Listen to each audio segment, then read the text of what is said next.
This lecture will cover the 15th century in Flanders, the northern country that many of you may not have heard of today. Flanders was located between France and the Holy Roman Empire, or Germany, in the late 15th century. It is otherwise known as the Duchy of Burgundy, given that it was ruled by the Dukes of Burgundy. Now, this region is very important for what happened with the 100 Years' War. So between 1337 and 1453, England and France were constantly battling one another. As we discussed, this is the period in which we have Joan of Arc leading the French forces. Now, Flanders, or the Duchy of Burgundy, remained neutral or alternated sides, supporting at one time or another the English or the French. This made them incredibly wealthy, since they were dealing arms to both sides and not suffering any battles or losses of their own personnel and or people.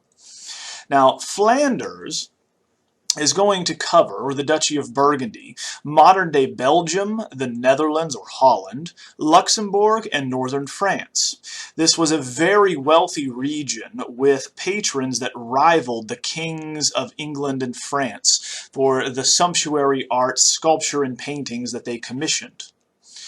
Now, they had the money to do so because it's going to be in Antwerp in 1460 where we have the stock exchange first founded and the official birth of European capitalism, which was begun in Italy, if you remember, in the Trecento, or the early 1300s. Now, the money made through funneling all of these banks and all of the sources of income across Europe, especially regarding the 100 Years' War, through Antwerp, ensured that the Dukes of Burgundy, from Philip II the Bold all the way through Charles the Bold, who died in 1477, at which time the Duchy of Burgundy is going to be dissolved. But this gave them an immense amount of resources and funds to turn to when they wished to legitimize their rule by commissioning art. And the art that they appreciated was specifically northern in orientation and appreciated very specific criteria for. It is at this time that we have the pinnacle of manuscript illumination, or painting on vellum or paper, illustrating books in other words, where the International Gothic was the preferred style, even in the early 15th century, for these wealthy collectors in the Duchy of Burgundy. It was, of course, popular because, like Jean Pucelle, who decorates the Book of Hours for Jean d'Oeuvre, it references the appreciation for courtly manners, dignity, and elegance that we find to be common among courtly patrons. It is one of these courtly patrons, Jean-Duc de Berry, or John the Duke of Berry, who is a bibliophile, a lover of books in other words, and brother of King Charles V of France, who owned over 300 manuscripts and would commission the three Limbourg brothers to work on a very exquisite and the last and best example of manuscript illumination that we will discuss in this class, the Very Rich Hours of the Duke of Berry, Le Très Riche du Duc de Berry. And they worked on this for 3 years, from 1413 until their death in 1416. Now, as a book of hours, unlike that of Jean d'Oeuvre, you find that these do not have 8, but 12 different hours for the different hours of the day, and corresponding still with the different prayers one would say at different times of the day. Now, what is unique about the Very Rich Hours of the Duke of Berry is that they do not show merely one side of life, that being the nobility, nor the peasants, and or the poor. Instead, they're going to alternate between the months of what the nobility is doing one month and then what the peasants are doing in the next month. A very interesting approach. Thus, of course, the style to illustrate those individuals will also vary and change based on whether or not they are illustrating the rich or the poor. Illustrating the nobility, we're obviously going to choose a style that is appropriate for them. The courtly or international Gothic style, as we've been discussing, popularized in France and then exported to the various regions in Europe. So the Limburg brothers here for January are going to be showing what the Duke of Berry himself is going to be doing in this very cold month, the first month of the year. Now, as we see, a very high horizon line in the background, and we have knights that are going to be battling one another, right, here in the background, is actually illustrating a tapestry, as though it is a landscape on the back of this palace wall. The high horizon line and tilted perspective, as you see here, it is not perpendicular like the paintings we looked at with Giotto, but instead tilted up, is going to be an older tradition, which relates that high means back or further into space in this older tradition. Now, obviously, in these palaces, one would see tapestries such as illustrated here, and so it is very carefully observed. Now above, you find that Limburg brothers died before completing this illuminated manuscript, and so the zodiac above, illustrating the various months and zodiacal figures associated with them, is incomplete. It had yet to be finished. Now, if you look closely at the feast that's being presided over by the Duke of Berry here, you'll notice that he is picked out in a secular fashion. This is not a religious work of art, but still the fire screen behind him, which is meant to protect you from embers bursting and from catching various things on fire or landing on your flesh.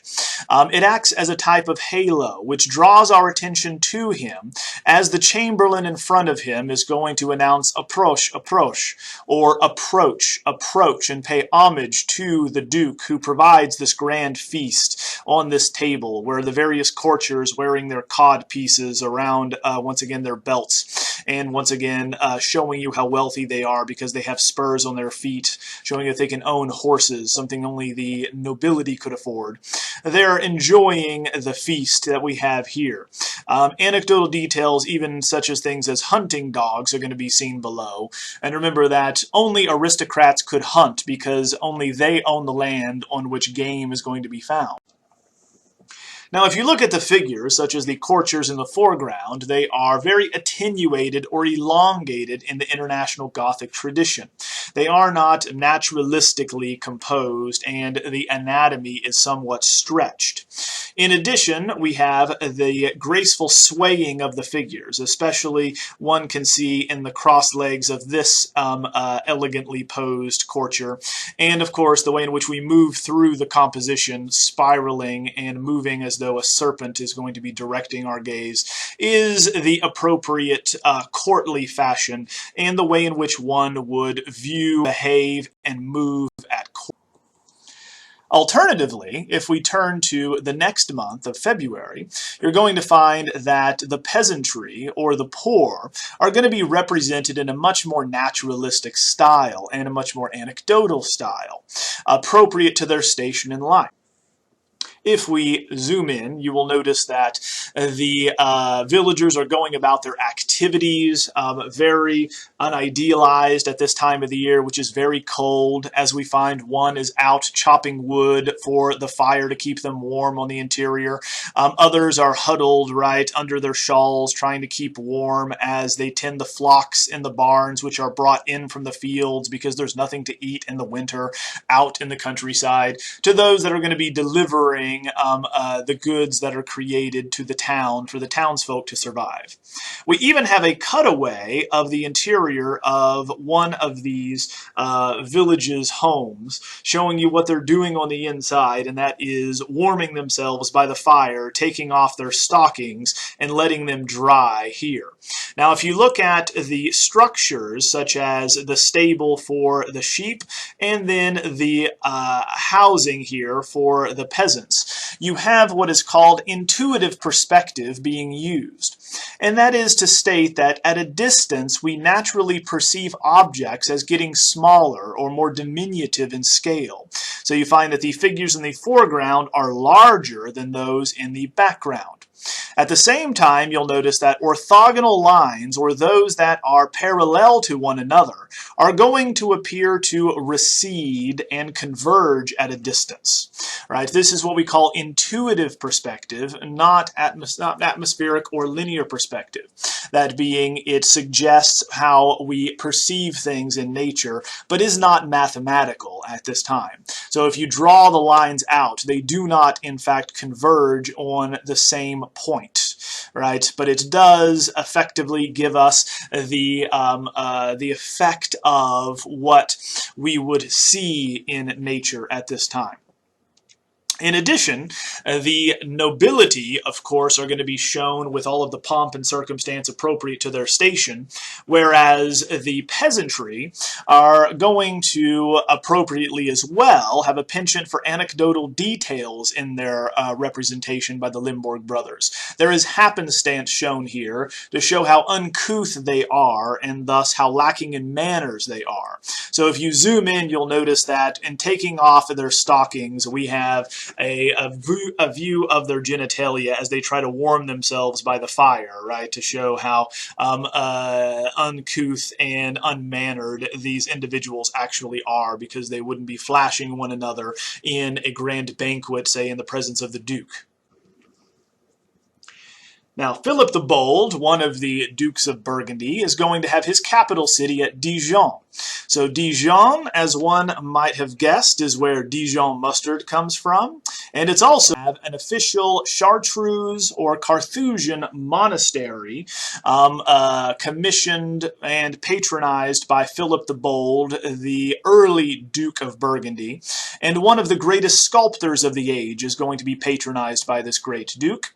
Now, it's called the Chartreuse de Champmont, which is just the Flemish version of Carthusian, a particular order of monks based on the order of St. Bruno, different than the order of Benedictine rule. They're going to be hermits that seclude themselves in a cloistered area. This includes monks and nuns, which are separated by gender.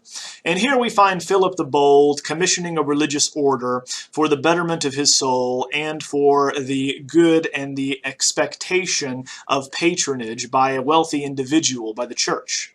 So you find that this is where, because he's paying so much money and commissioning these grand monuments in the Chartreuse de Champmont, that his family is going to have his tombs. So appropriately, if you are going to donate money to a church, you can buy a plot for a resting place, and there you will be ensured that throughout all eternity, monks, priests, and holy persons will be praying for your eternal soul, thus expediting your time in purgatory to reach paradise.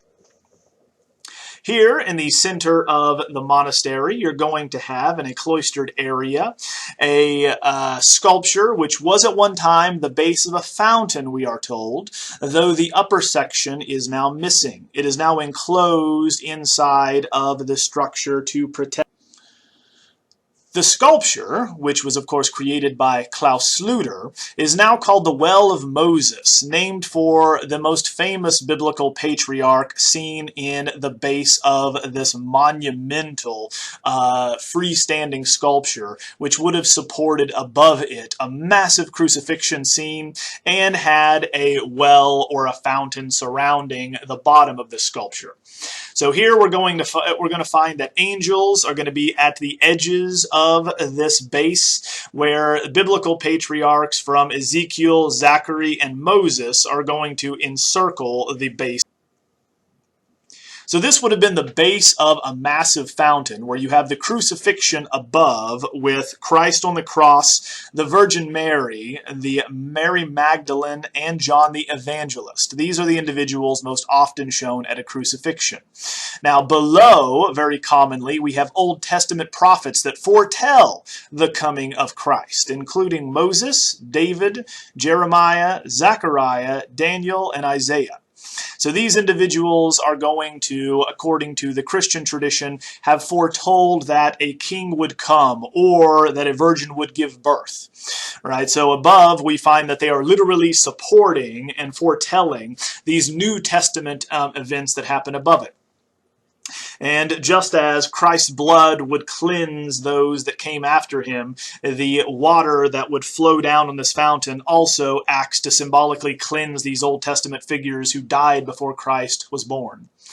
The same thing can be seen in this typological association of Old Testament and New Testament scenes in those figures and paintings such as Cimabue's we talked about, or the Virgin of Jean d'Evreux, where we still have Old Testament figures flanking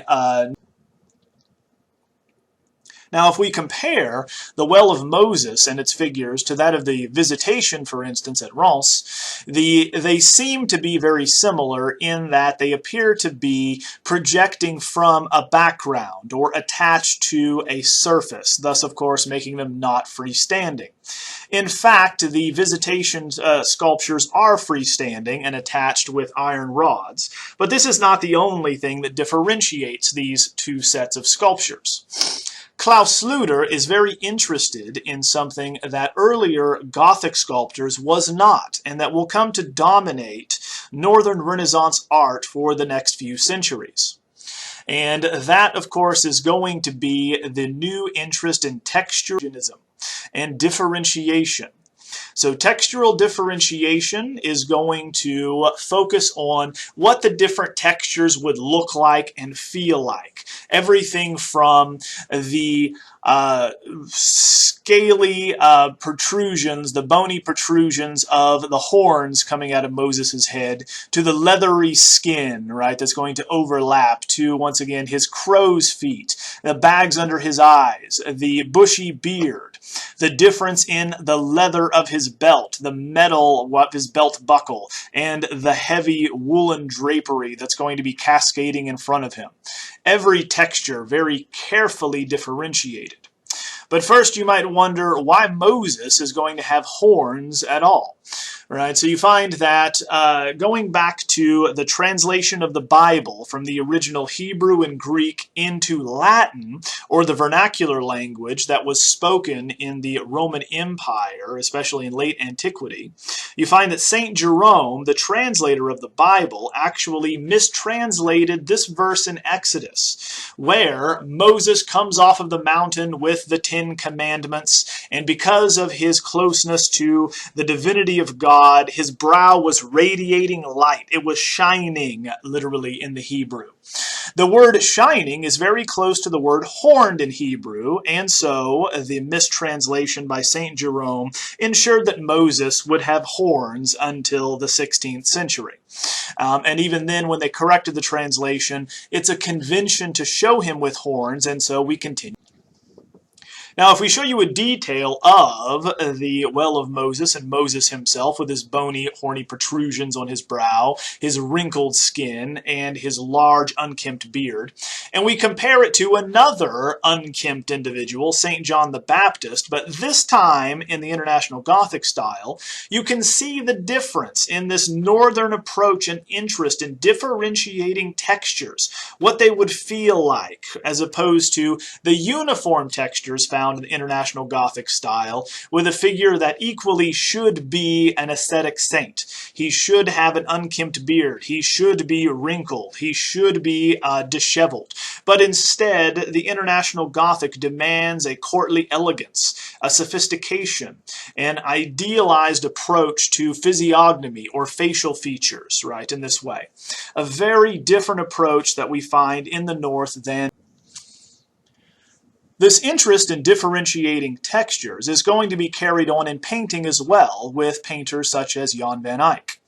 Remember, Jan van Eyck, or John from Eyck, just as though we found in Italy they'll have a first name and then the last name identifying where they are from, we have a very famous miniaturist oil painter that was the official court painter to Philip the Good.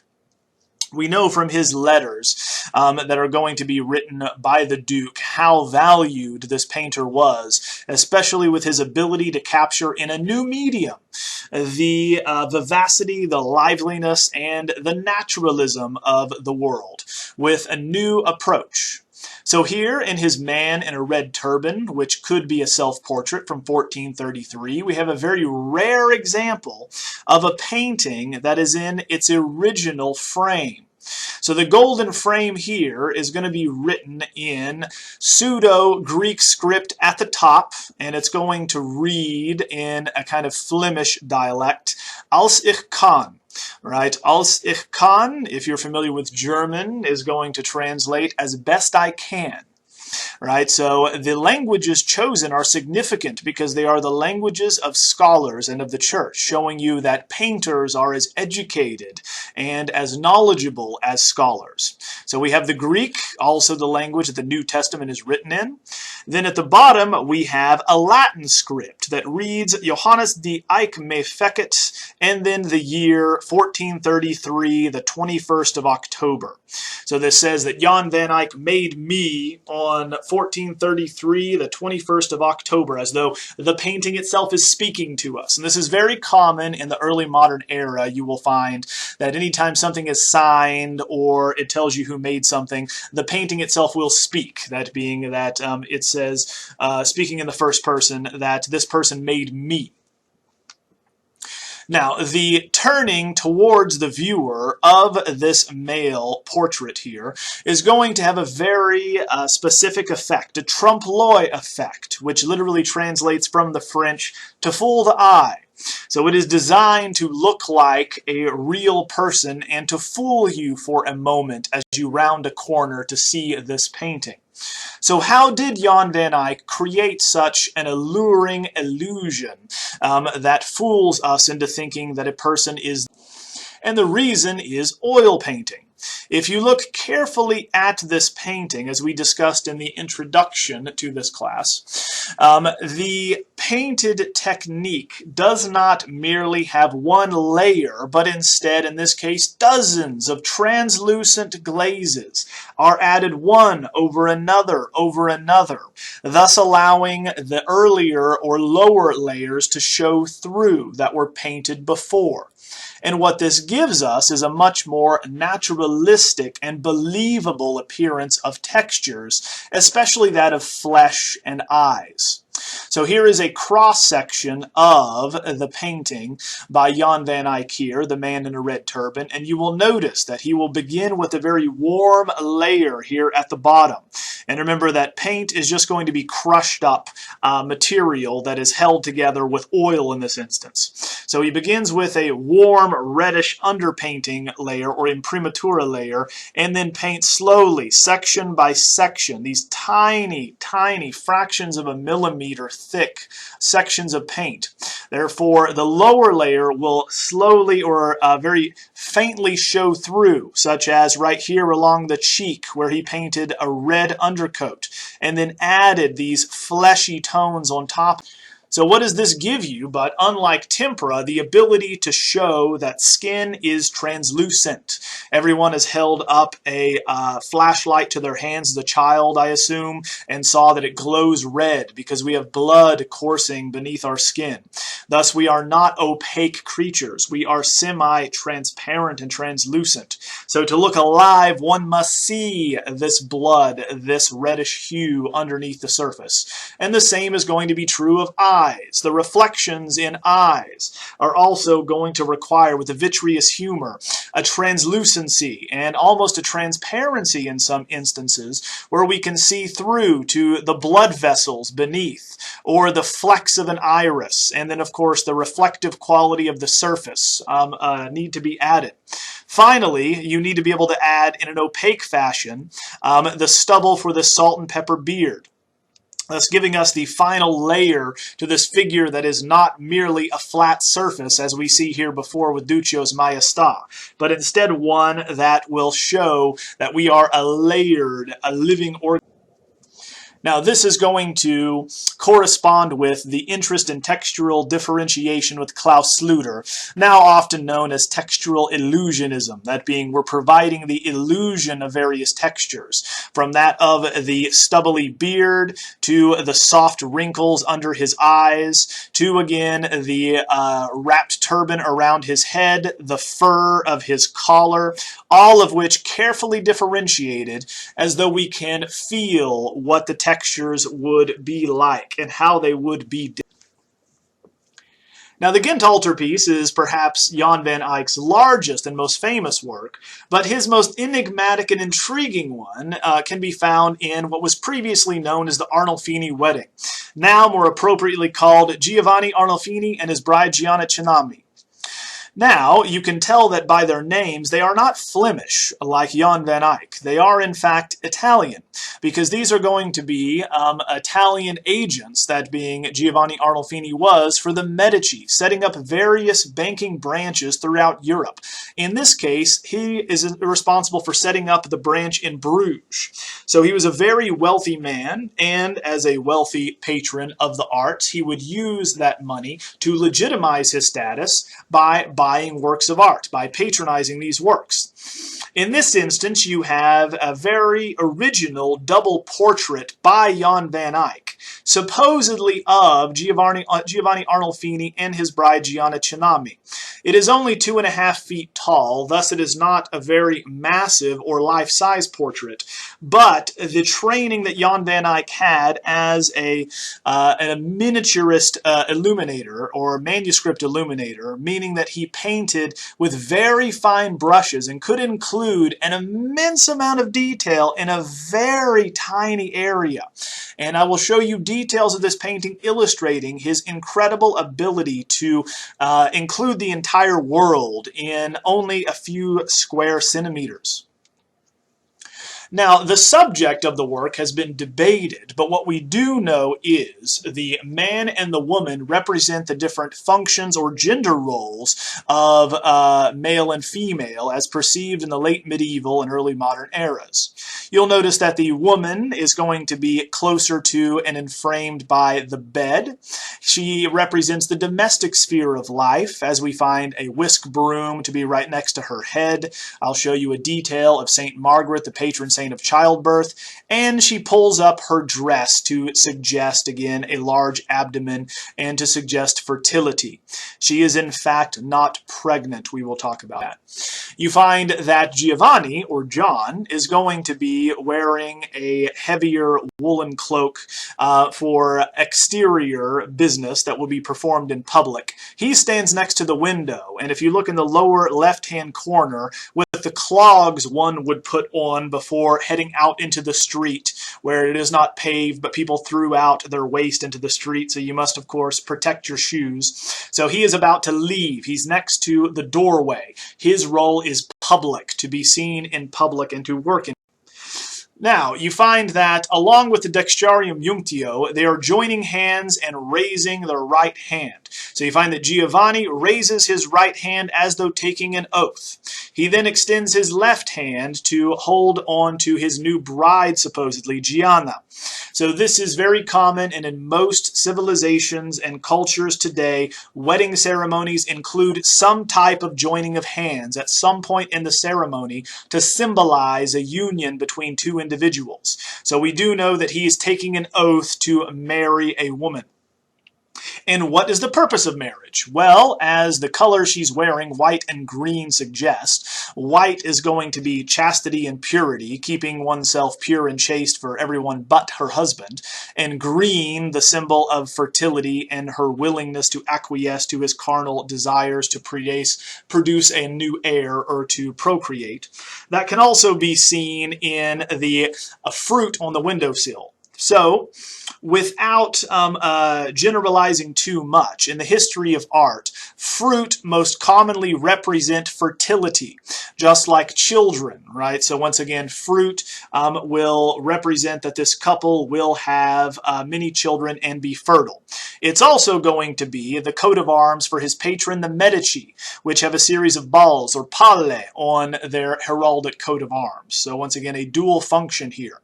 It should be noted that she would not be shown pregnant if they were not married yet, because then, if they conceive the child out of wedlock, he would have no, or she would have no, legal rights. Legal rights of inheritance. They could not hold office. They could not enter into a guild or get training or an education. They were, in fact, barred from most public duties. So you would not show yourself pregnant prior to marriage. Below, along with the fruit, which represents fertility, you find in the north everything is heavily laden with symbolism. You have a dog. So this dog is going to represent fidelis. So if anyone is familiar with the Marines, you'll often find that they will have as their motto Semper Fidelis, or Semper Fi, meaning always faithful. So you find that that's where we get the word Fido, or the name for most dogs, because dogs are faithful. So in art, we find that dogs represent the faithfulness that is expected of a wife towards her husband. That is, she will save herself only for him. All right, so keep a lookout for dogs in different paintings, especially with couples relating to weddings. And speaking of weddings, in the lower right-hand corner, you'll notice that the clogs are very conspicuous, and these clogs are wedding gifts given to men upon their marriage because they are worn once you get a job and leave the house, so you don't track mud into the house and dirty up the interior of your space. So it is to show that you're providing for your family and you are not disrespecting the home that your wife is keeping clean. Because as the Flemish and then the Dutch till this day will tell you, cleanliness is next to God. Now, God himself is present in this work. If you look above, the chandelier has only one burning candle. And you find that candles represent a limited number of things in late medieval symbolism. So number one, you need to know that candles, like people, burn out and die. So they represent mortality. However, if they are lit, they represent the all-seeing eye of God, which presides over what is happening here in the foreground. And you find that in the foreground, we have two people dedicating their lives to each other, and so God presides over this union. Behind this chandelier, again, we have Saint Margaret, who's on the bedpost. She is the patron saint of childbirth. And, of course, women would want to pray to the patron saint of childbirth, given the high mortality rate that is going to be suffered by women who died in childbirth at this time in the early modern period. Now you have a whisk broom at the base of it, showing you that women are responsible for the reproduction of heirs and the production of new life, but also keeping the interior of a house clean, which is no small feat in this time when we have so much dirt and mud and human and animal excrement out in the streets. So it's a constant battle to keep the interior as clean as possible. You have prayer beads and or rosaries, if you will, hanging on the side here, and then around the mirror you have scenes from the Passion. So we do subtly include religious figures and references to religious personages here in the work, but they are subtle in the background. Everything is symbolic. Now, how does this painting function? Well, if you look at the mirror and then the script above it, we get an indication and a clue as to what this functions as. All right, so you find that in the mirror, you're going to have the backs of Giovanni and Gianna and two other figures, one dressed in blue, the other in red, right, and the chandelier above us. In the florid Gothic script, which is used in legal documents, you have Johannes de Eyck fuit hic, which of course translates from Latin, Jan van Eyck was here. All right, so verifying his witnessing of this particular oath that is being taken.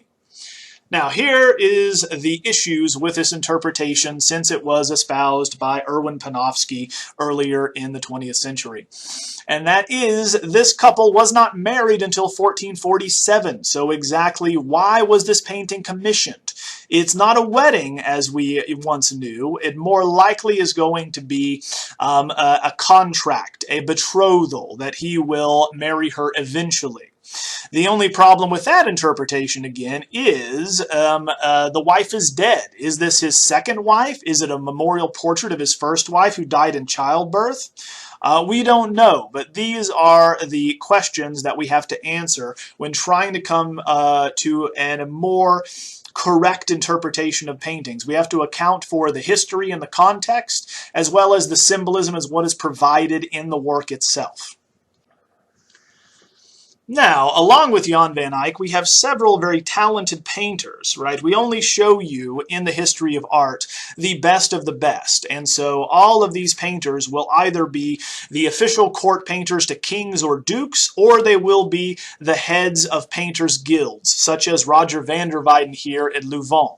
So Roger van der Weyden, or Roger from Weyden, is going to paint a deposition from the cross that, like Jan van Eyck, shows us the same interest in textural illusionism, in psychological realism, much like was preferred in Germany in the previous century.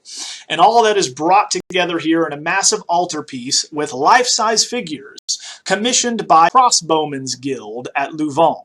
We know that because Roger van der Weyden includes a trompe-l'oeil of a fictive carved crossbow in the four corners of the painting. So you can see who paid for this work of art right behind Mary Magdalene, for instance, here. So much like the Lamentation of Giotto we looked at, this is the scene as they take Christ off the cross after he has been crucified, after he is deceased, and they are about to lament him. This is a very northern scene for several reasons. You'll notice that it looks like and is in the format of a redible, which is a carved altarpiece that remains popular in Germany and in northern countries up until the 16th century. These monumental figures are enclosed within a very claustrophobic space. There is no background for us to move our attention to. We are concentrating this intense emotion in a very small space, looking at how these figures are reacting to the event that's going to be unfolding around them. The event as it unfolds is going to show us a very northern approach to emotion, unlike that seen in Italy, where we see for the first time the invention of transparent tears. So Roger van der Weyden is going to be credited with this invention. Thanks to oil painting and the adoption of oil painting, we can show this transparent and translucent liquid that seeps out of our eyes, right, or out of our noses as we cry. Right, so this is a more realistic way of portraying sadness, right? So the face gets blotchy, you can see the quivering of the lips, the chin, the nose gets red, the cheeks get red, and liquid pours out of the eyes. This is the first time this is seen in the Now, just to show you the same scene with the Italians, you have that rhetorical appreciation of sadness, whereby they are gesturing and the figures are going to be reacting in a way that shows us, much like an actor on a stage, what sadness looks like, but not in a realistic fashion. Because for the Italians, showing the blotchiness, the effects of sadness is frankly ugly, right? But it is realistic, and that's what they appreciate in the North, is this type of realistic, illusionistic, textural approach, right? So capturing what things look like, how the textures are different, right? They care about surface appearance, not what is beneath the surface. Now, if you look at the position of Christ and the Virgin Mary, you probably notice that they are identical. That being, Christ is being lowered off the cross by Joseph of Arimathea and Nicodemus again. We find that Mary Magdalene is at his feet, reminding us of how she washed his feet again. And John the Evangelist is dressed in red, catching the fainting Virgin Mary. So Christ is going to have his head limp off onto his right shoulder. His left arm is being elevated while his right arm falls limp directly downward in a vertical fashion, where his body is going to be carried and lowered down. The Virgin Mary, the same type of pallor and paleness can be seen with her, and her body is in the same position. Now, why are they in the same position? Because in the late Gothic period, with the culmination of the cult of the Virgin, we have this notion that you can pray to the Virgin Mary and she will intercede on your behalf, that she is the Mother of God, therefore she can speak to Christ at the Last Judgment on your behalf, because she is more human and understanding and maternal.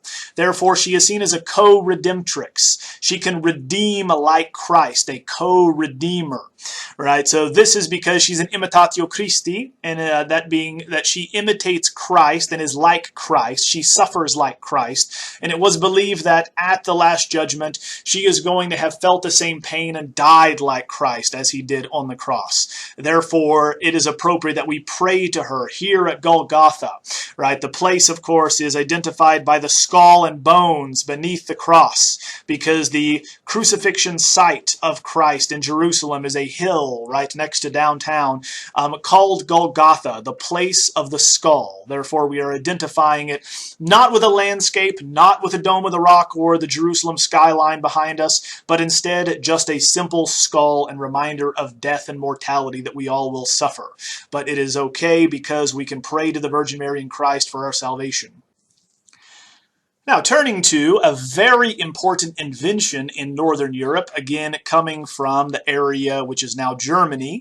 Just like Johannes Gutenberg invents the printing press in the mid-15th century, so too do we find printmaking being invented around the exact same time. So first we must define what printmaking is, and then we can talk about why it is so significant.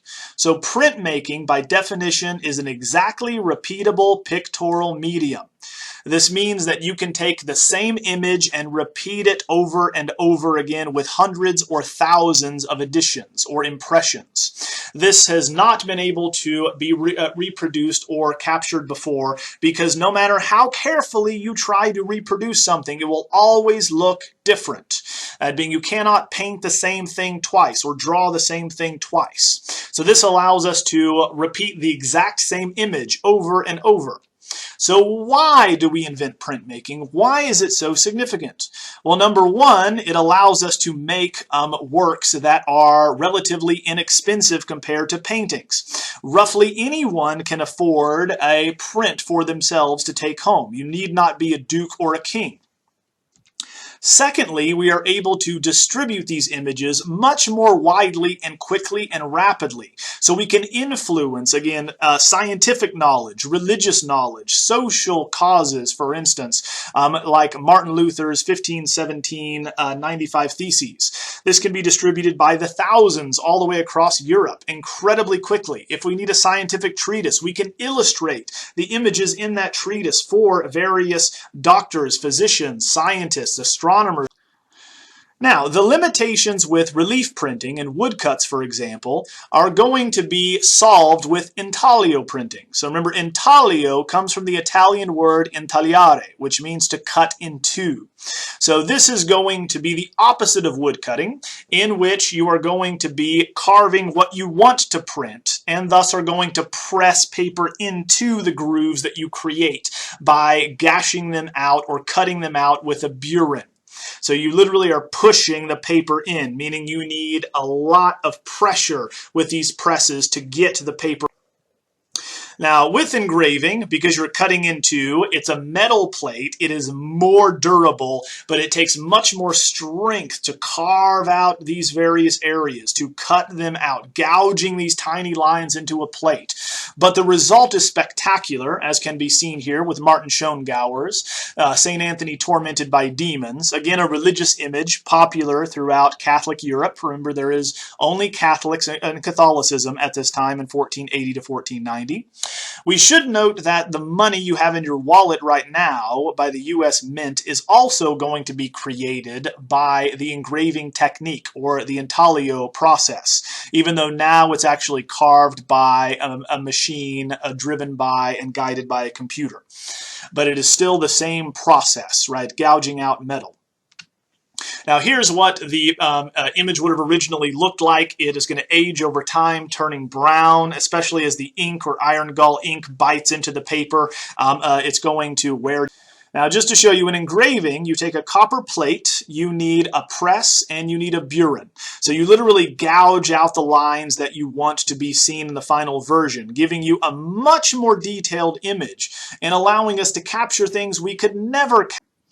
Right, so here I show you, you cannot draw as you would with a pen or a pencil holding the burin upright. because it needs so much pressure in order to carve these lines, you must press down and scrape into, using both hands for pressure to make these incised lines. All right, so a very different way of actually carving things, but once you master it, here's the difference. And of course, if we were to ask you the difference between these two, the first thing you will probably note is the amount of detail that each one of them has. You find that the St. Christopher woodcut is limited to large, bulky outlines, right, which makes it appropriate for coloring. It looks like a coloring book, right, once they hand color it here. The Schongauer engraving, on the other hand, is going to have minute little dashes and cuts in the surface of the plate, which suggest variously the scales and or talons or fur of these various.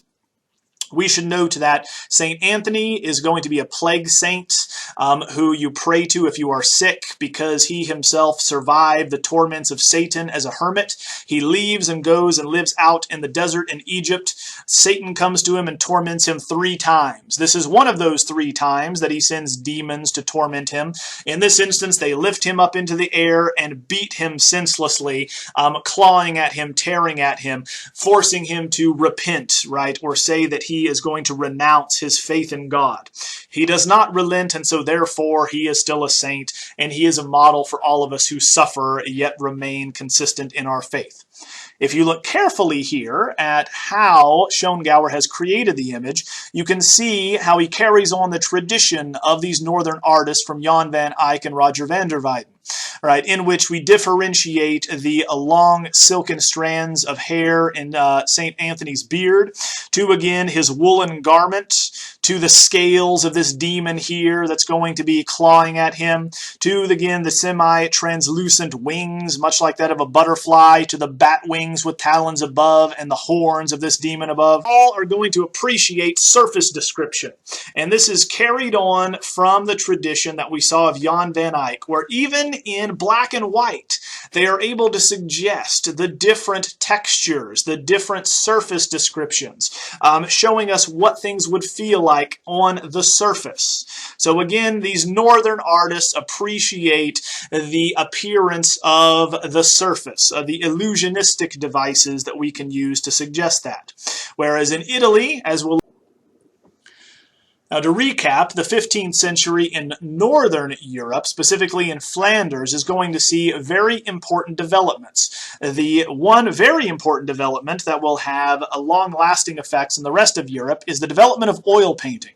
The medium that suspends a pigment in oil, usually flaxseed oil, thus it dries really slowly. You can add multiple translucent glazes and produce a much more naturalistic, texturally illusionistic effect.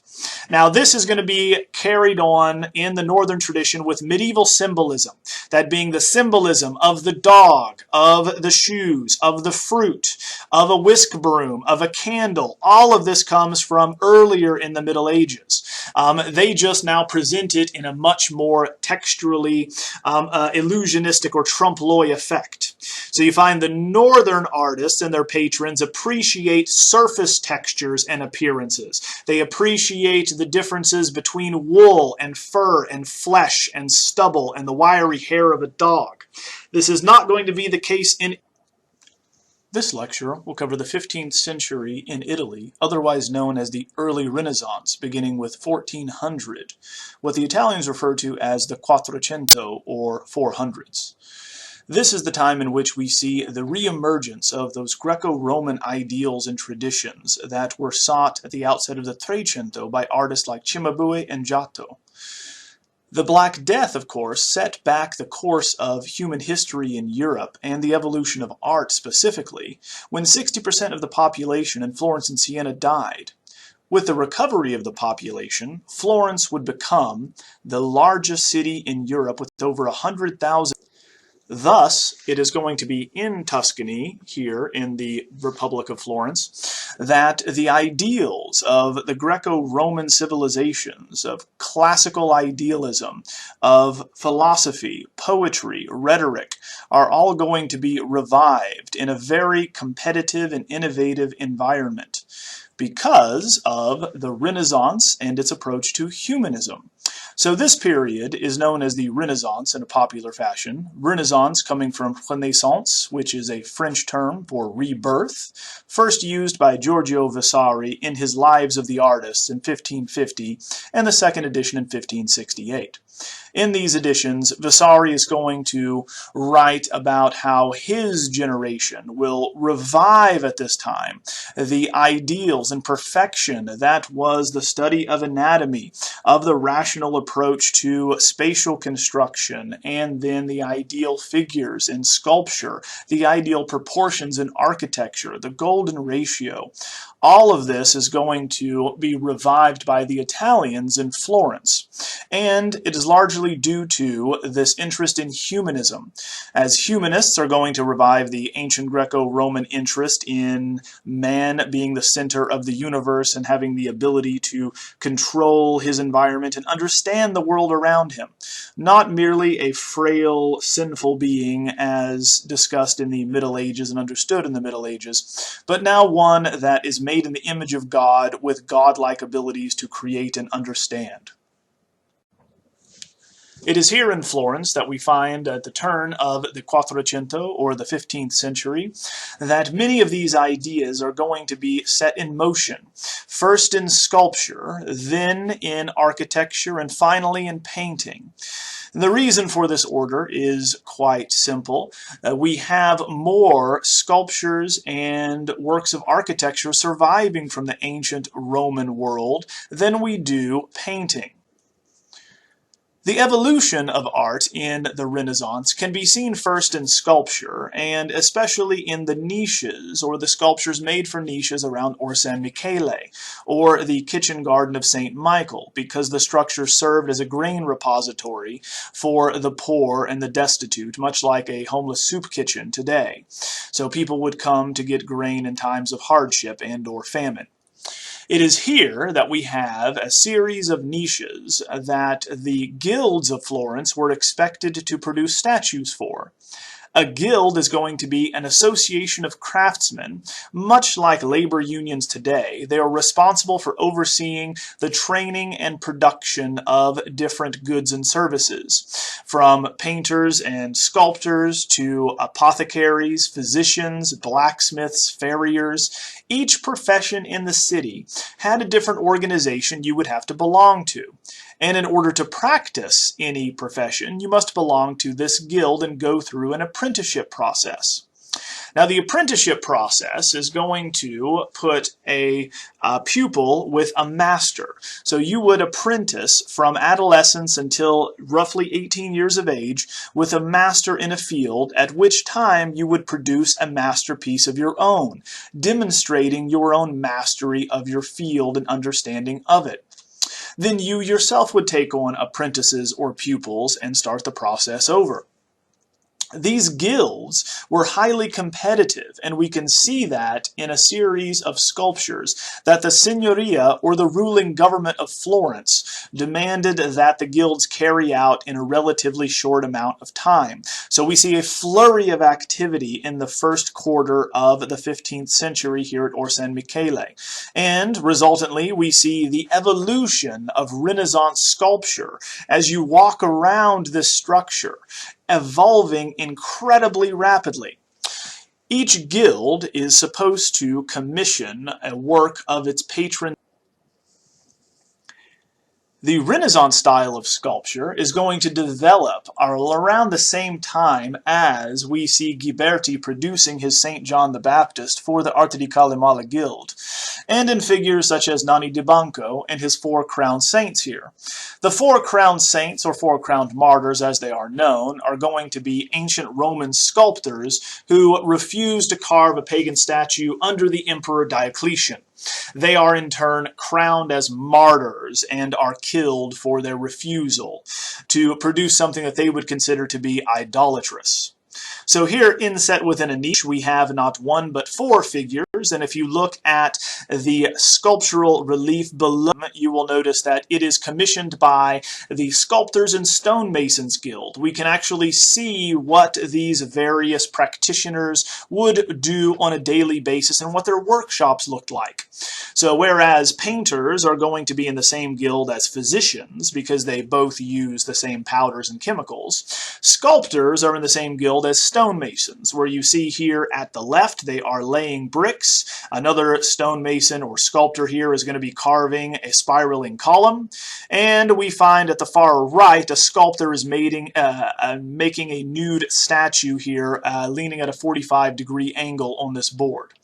Right, so they are obviously going to have patron saints that practice a very similar profession as them. So it is very apropos that we have four ancient pagan converts to Christianity. The four crowned saints above are all individualized with different links in their beard and different hairstyles. Also, their cloaks are going to be pulled and wrapped around them differently.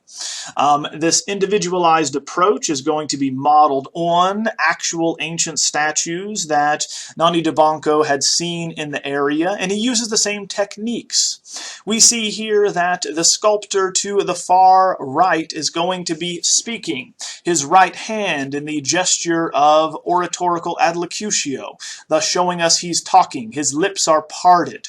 He speaks to those in front of him who then are going to be looking at him.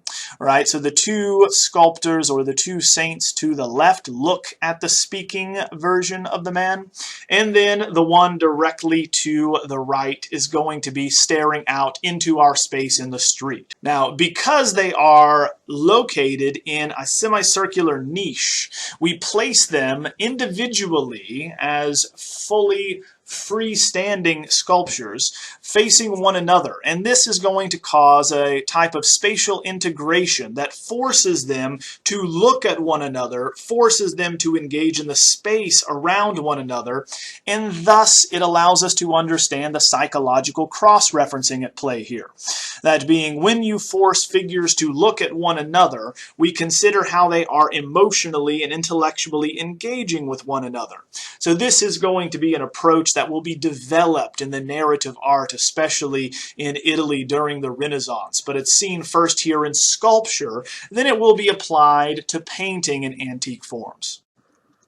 Now, if we compare the drapery of the four crowned saints to that of St. John the Baptist, earlier by Lorenzo Ghiberti, you can see that they are not, in an unnaturalistic fashion, gracefully sweeping back and forth in these undulating dance-like rhythms that do not conform to gravity, do not take into account how the heavy drapery would actually fall. Instead, these flat, cascading sections are meant to reinforce the courtly elegance of the figure. If we look carefully at the four crowned saints, on the other hand, their drapery is heavy and weighty and takes into account the fall that gravity would cause this drapery. And the carefully carved sections, right, are not rhythmic in the same dance-like way as the International Gothic, but naturalistic. With the faces as well, and the drapery, we get an indication that artists and then patrons like those that commissioned the work from Nanni di Banco are going to appreciate antiquarianism. Now, antiquarianism, as the term suggests, is an interest in all things antique or ancient. That being, at the time, wealthy collectors and patrons scrambled to collect all of the ancient works that they could possibly get their hands on, including coins, portrait busts, full-length sculptures, anything that was left over from antiquity. It is from these collections that artists like Nanni di Banco are going to learn the mimetic forms and the actual techniques. Here, just to show you a detail of one of the four crowned saints, you can see that the beard, as well as the Caesar haircut that is combed forward, is going to be taken from the actual techniques and styles from antiquity. So now we have the actual subject matter and the form from antiquity, them wearing ancient Roman togas and cloaks and sandals. They are actually shown as having the same haircuts and facial hair as that from antiquity, because they're looking at these ancient works that survived, these extant works from antiquity. Now, the mathematical approach to suggesting spatial construction can be found here at Santa Maria Novella in Florence. It is here that we have the first extant example of linear perspective that is carried out in painting in a fresco on the wall. This is the same church as Strozzi's altarpiece. The Strozzi altarpiece by Orcagna is going to be found in the upper left-hand chapel, for instance. If you look to the right of the nave here, you will see this very important work, one of the most important works in the history of art that still survives to this day, and that is the Holy Trinity. So Masaccio's The Holy Trinity is the first extant example of linear perspective that is carried out and that is going to be surviving to this day.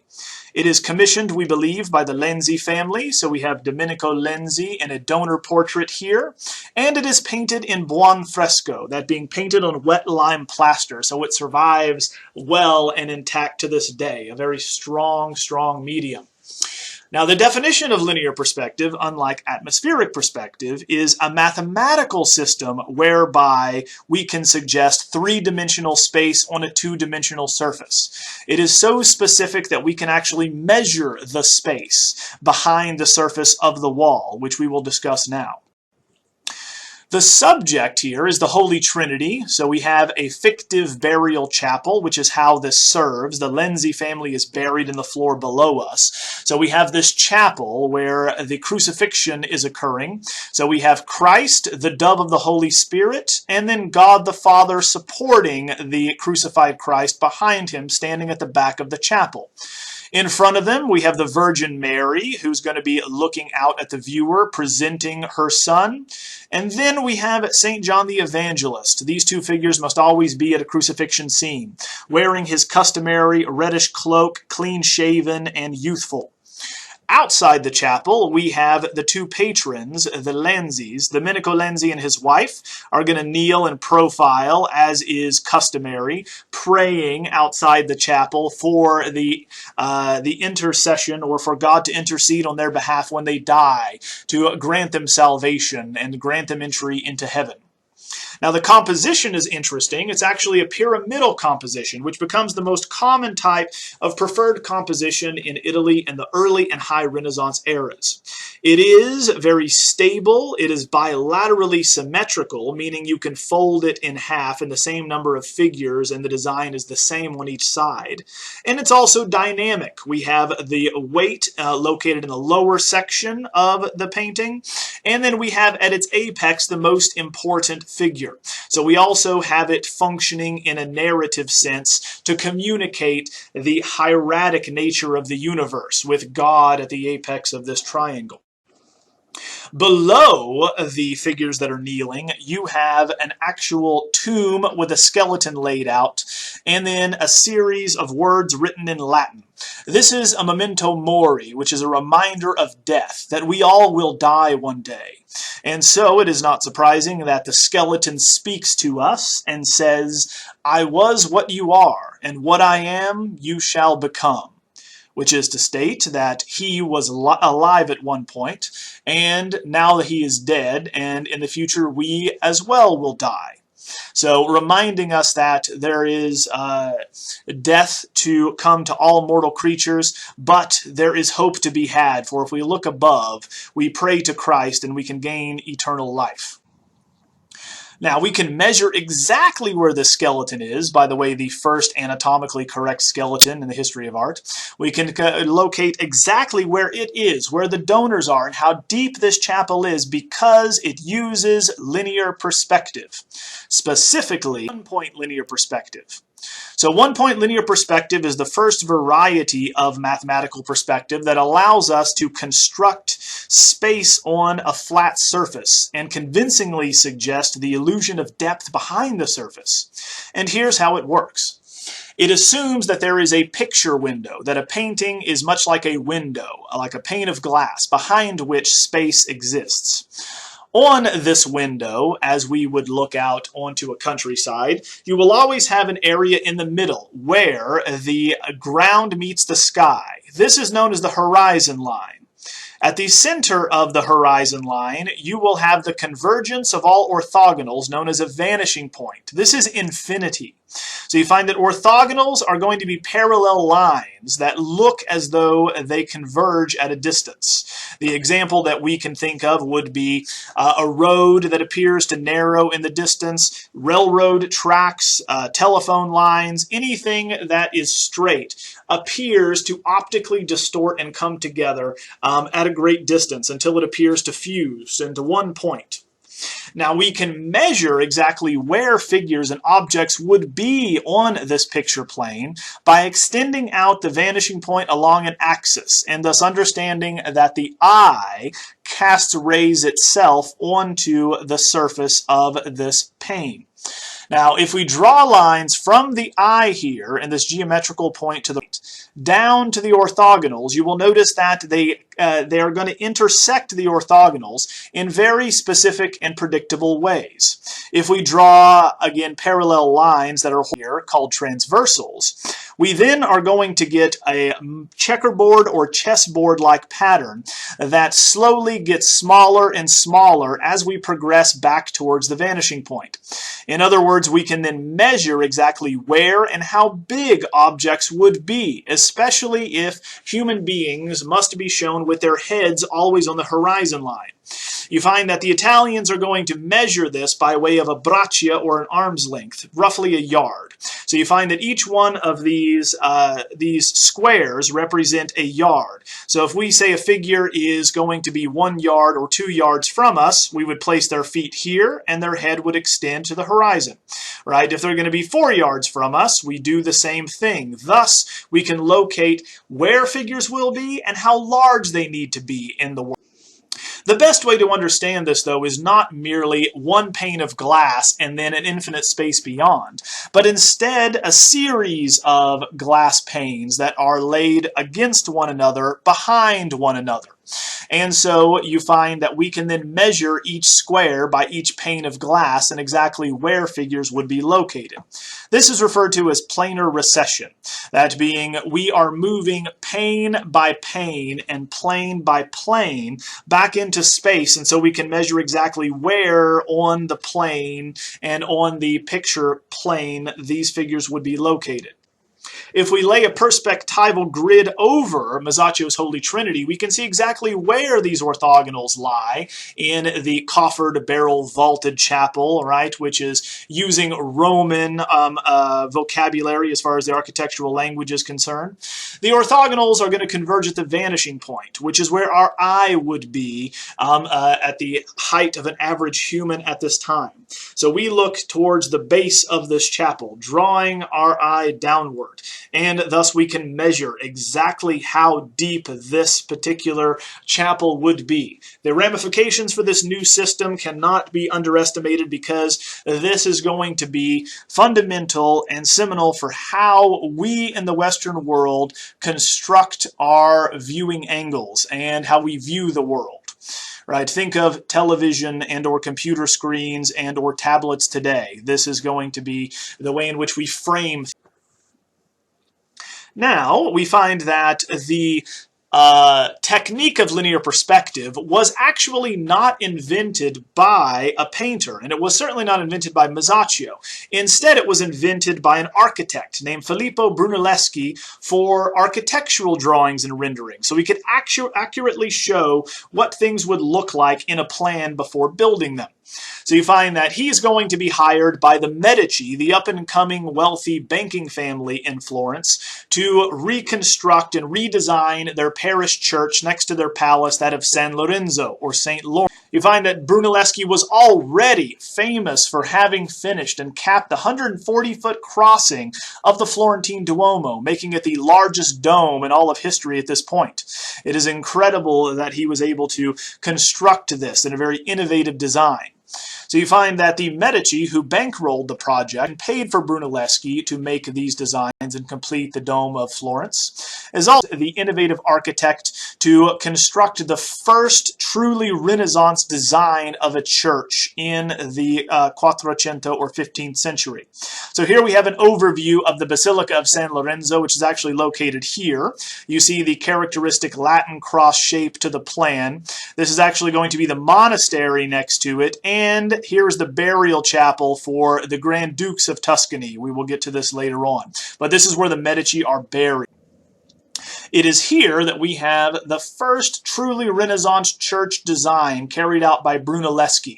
Even though he dies before the church is completed, his plan is what is important here and what makes it Renaissance. And what makes it Renaissance is not just adopting ancient Roman vocabulary of architecture, but also the theory behind it. If we look at a plan for San Lorenzo, you'll notice that it's designed around modules. Thus, we call it a modular design. That is going to be a three-dimensional unit of space, generally the crossing, which is where the transept crosses the nave. So this three-dimensional cube or unit of space is used to repeat and construct the rest of the structure, you'll notice. Just over and over again, we repeat this model. The effect is, of course, mathematical harmony, which is very different from Gothic structures. Gothic structures, such as Chartres Cathedral, Reims Cathedral, and others that we have discussed, like Notre Dame, are going to be disinterested in harmony and in balancing these modules. You'll notice that with the Chartres plan here on your left, the two arms of the transept are not even the same size. You find that we have an additional side aisle here in the apse as well. So this also does not line up with the base of the nave here, right? So balance and harmony is not what they designed. Turning to the interior, you get an indication of the effect of designing around modules of space and how this brings together the feeling of mathematical unity and harmony. Now, if we are to show you the measurements here, you'll notice that it feels very harmonious, but why? Well, here's why. You find that everything equals everything else as far as the design. That being the nave arcade is going to be the same height as the columns. We find that the side aisles are going to be the same width, lane side by side, both of them as the nave here in the center. Right? You find that here we have the nave's width is going to be the base of, or the distance from the base of the columns to the base of the clear story here. So with everything equaling everything else by design, scale, and of course spatial units. Very different approach with Renaissance architecture. One that's going to value these interrelated components and how they unify the space as far as the harmony is going to be concerned mathematically, versus Gothic structures, which are going to emphasize verticality, drawing our eye upward, ensuring that we are looking upward towards heaven, instead of considering how all units relate to one another. The next artist who will take up linear perspective as his organizing principle for his works in fresco is that of Andrea del Castagno, or Andrew of the Chestnut, because he comes from a mountainous village of his birthplace named Castagno. He's Andrew of Castagno, named for the chestnut tree of that mountainous village. He is described as rather coarse and violent, and you find that Vasari, his biographer, even claims that he kills a fellow painter, Domenico Veneziano, or Dominic the Venetian. Now, this is, of course, untrue because you find that Veneziano is going to die after Castagno, so you cannot kill someone who is already dead. But you find that it also suggests the character sketch that Vasari is trying to communicate, in that Andrea is going to be considered coarse and, much like the mountaineers of his birthplace, a hillbilly as we would understand it. Someone who lives lives in these high altitude areas away from civilization, away from the largely populated cities like Florence. And we see this in his human figures that also were based on the peasant types of his birth, these mountaineers of his birth. Here in the refectory of the convent of St. Apollonia in Florence, you're going to have a refectory decorated with the most common subject seen in them, and that is a Last Supper. Refectories are going to be cafeterias in monasteries. This one specifically for a convent or for nuns, for female, individuals who have been cloistered here. We know that it took him 32 giornate to finish the work because we can count the number of sections and how many different days that it took to finish it. So a relatively quick commission. He works, unlike Uccello, fairly quick. Now, the Last Supper here is a good example of the early Renaissance style in its clarity, its organization, and its very obvious perspectival scheme. We find that we have a cutaway of the room in which the 12 apostles are dining for the last time before Christ will be crucified. Very important scenes are going to take place, and very important things must happen at the Last Supper in order to both establish the sacrament of the Eucharist, when Christ is going to give the bread and wine to his apostles and to take in remembrance of him. And also, it's going to set up the crucifixion because he announces one of the apostles will betray him. In this instance, it is relatively obvious who that is. In the Tuscan tradition, you'll notice that there is one apostle sitting outside of the horseshoe-shaped booth with the rest of them, and that's going to be Judas. So Judas will be placed on the other side of the table, and if you look carefully, there are other things which pick him out and draw our attention to him. That is to state, we have a very colorful section of marble behind his head that, much like a lightning strike, draws our attention to him. He is isolated and ostracized from the rest of the apostles on the opposite side of the table. Right, so we see him here along with St. John the Evangelist, who falls asleep in the biblical tradition on Christ's chest in order to learn the... Right, so here is when we find in John 13:26 that Christ announces the betrayal, right, and then he's going to dip the bread in wine and give it to the apostles. So we find that Judas is going to be on the opposite side of the table with an evil physiognomy.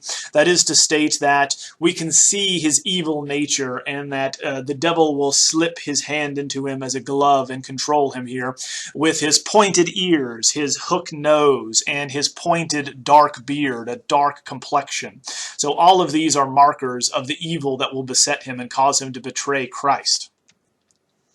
Now, again, we have St. John. So later on when we turn to Leonardo's Last Supper, you'll note that St. John is the younger, shaven, and otherwise attractive version of the Johns, who is going to outlive his counterpart, St. John the Baptist, as this one will be at the crucifixion. Each one of the apostles, if you look at the base of the table, are going to be identified by name, from St. Andrew to Bartholomew, all the way to Simon, as you see here. So each one of them are going to react in various ways to the news that Christ will be betrayed, obviously wondering who it will be and condemning each other for possibly being the betrayer. You find that Andrew is going to be holding up a knife to St. Bartholomew, which is appropriate because he will be filleted alive here shortly, and we'll talk about him again in the Sistine Chapel in the Last Judgment painted by Michelangelo. Now, the perspective, interestingly enough, is inconsistent because if we were to have the orthogonals converge systematically and consistently, we would only be able to view the work from directly in front of it in a particular place in the cafeteria. So this refectory would have people seated all around and in different parts of the room. Therefore, we must make certain parts of the architectural structure remain parallel. So you can see that the panels remain parallel here, as do the benches, right? So they do not recede in the same way, thus ensuring we have a visually valid perspective throughout the room. Right, the ceiling tiles as well, we should note, do not diminish. They remain the same width from the foreground to the background. This makes it look consistent. Alright, so if you compare this to Uccello's Battle of San Romano, you're going to have a perspectival system, but in this case it shows us that artists realize you must break with the rigid geometry associated with linear perspective sometimes for visual and narrative consistency and delivery, so that we can more easily read the work instead of forcing it into that rigid system. Now, turning to the Palazzo Medici, you have the most wealthy family in Florence, and they are going to commission some very forward-thinking, innovative works that finally revive pagan antiquity and the heroic approach to the nude. The patriarch of the Medici and the founder of the family fortune is Giovanni. Giovanni de' Medici was born in 1360 and would die in 1429. He began as a wool merchant, but then opened up a series of banks that eventually would become the most prosperous throughout Europe, and even becoming the Pope's own banker. The next generation, the son of Giovanni, will find Cosimo de' Medici getting the family expelled from Florence.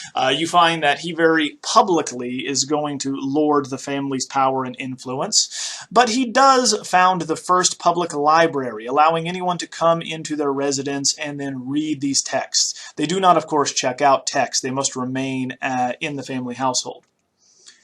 Next, once the family comes back, you have Lorenzo il Magnifico, the Magnificent, who founds the Platonic Academy of Philosophy, and is going to bring the young Michelangelo Buonarroti into his household, and train him and teach him, giving him the best teachers and tutors.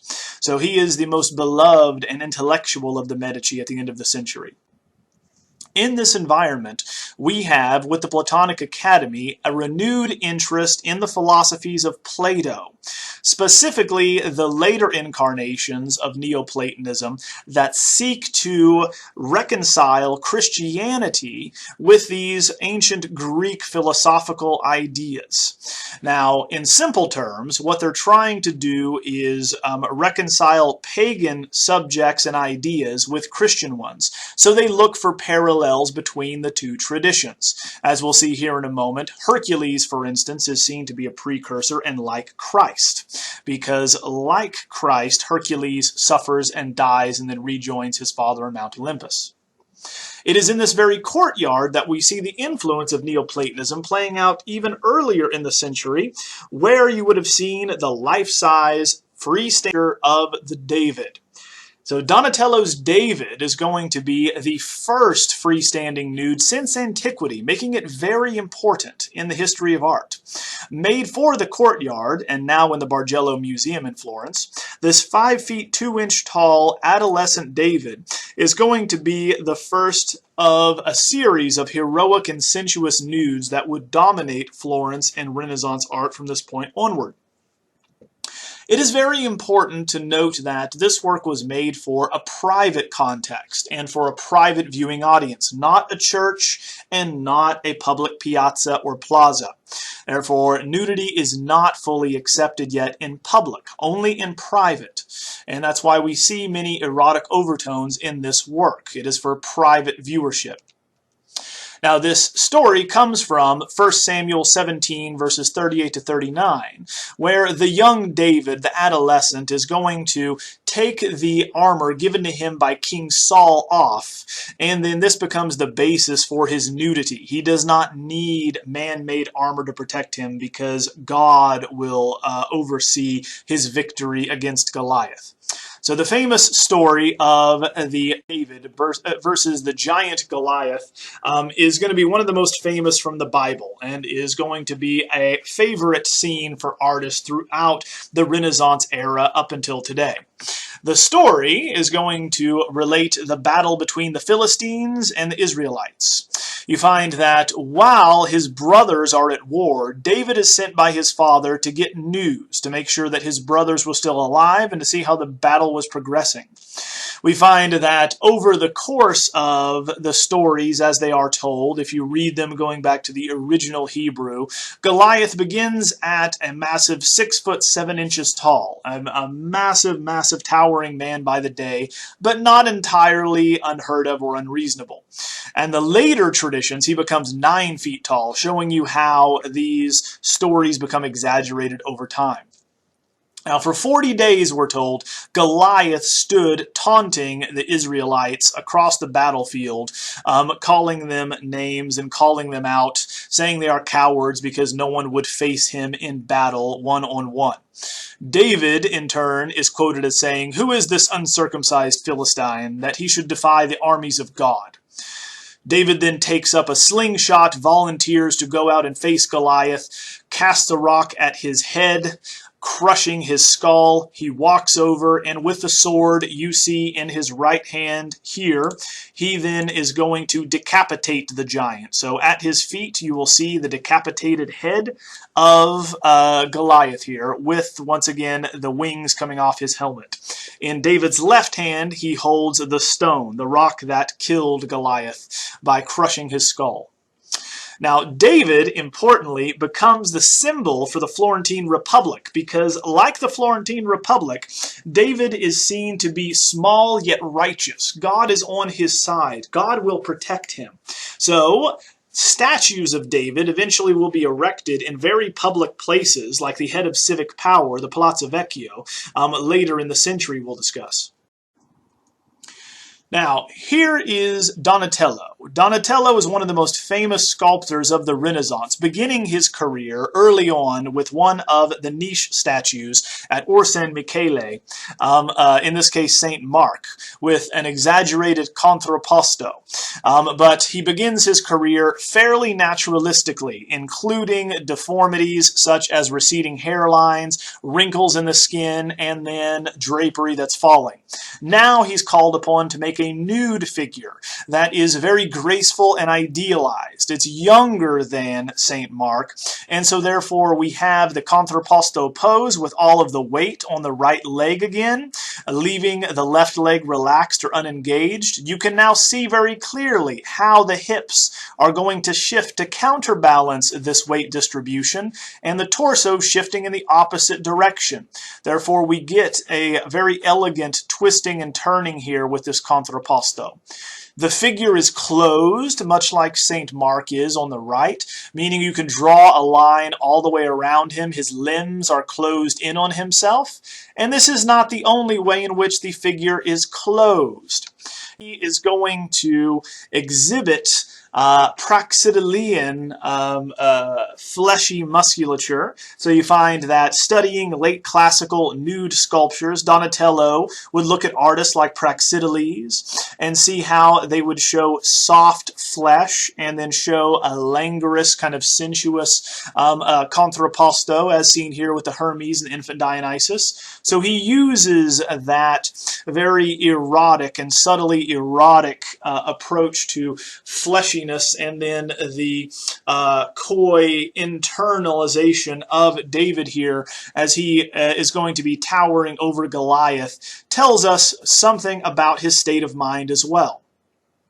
Now, like late classical works, like Praxiteles here, you are meant to walk around it, right? So you're supposed to walk around the David as we see him close psychologically as he is physically. So you walk around him, you see his posterior, you see the back of the torso, you see the back of Goliath's head, and then you realize he looks down. He is not engaging with us, the viewer. He is finished. He has already killed Goliath, and he is contemplating the miracle that has befallen him a moment earlier. So he is internalized, closed off psychologically. And we're going to see this is a common characteristic of early Renaissance works. They do not seek outward engagement with the viewer physically or psychologically. Now, turning to pagan subjects, with the Neoplatonic interest in reconciling, especially Plato's philosophy, but in general, Greco-Roman subjects with that of Christians, we find that of Hercules to be one of the most popular subjects. So the labors of Hercules, 12 of which everyone knows are quite famous, we find a series that are going to be repeatedly represented in the Renaissance. Again, Hercules is seen as a precursor to Christ because, like Christ, he suffers through a series of painful labors that will eventually lead to his death and then shedding his earthly body to regain his status in heaven with his Father. So they're very similar and parallel. Now, in the story we're going to be talking about now, it relates to the 11th labor, stealing the apples of the Hesperides.